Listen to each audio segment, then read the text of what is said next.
Huyu ni Mchina aliyetoroka kambi ya manispaa ya Tabora. Amekuja kupiga kazi huko mlimani, amejificha, yupo anapambana na kutafuta kifedha zaidi. Anasema kwa kwamba yeye amejitoa muhanga kufanya makazi magumu ili kusudi aokoe maisha yake. Anasema kwamba Wachina wana kazi ngumu sana, kwao ni kama watumwa. Leo wameamua kuingia Tanzania katika mlima wa Nazareti Mnarani.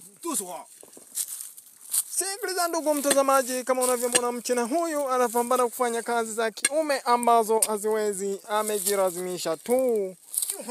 Bila hapo anaweza akatoa hilo jiwe na kulipeleka jitafutie kipato cha Tanzania.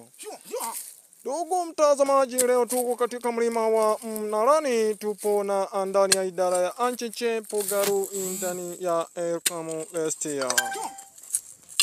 Sasa hapa tupo tunawazia kwa kwamba wafanyakazi wa idara ya Ancheche Pogaru, endeleeni kufuatilia sezoni zetu. Mchina anasema kwamba hapo bado kazi inaendelea. Anakuambia kwamba yeye ni mzoefu wa kung'oa mawe kutumia chuma, ni aina ya mtalii.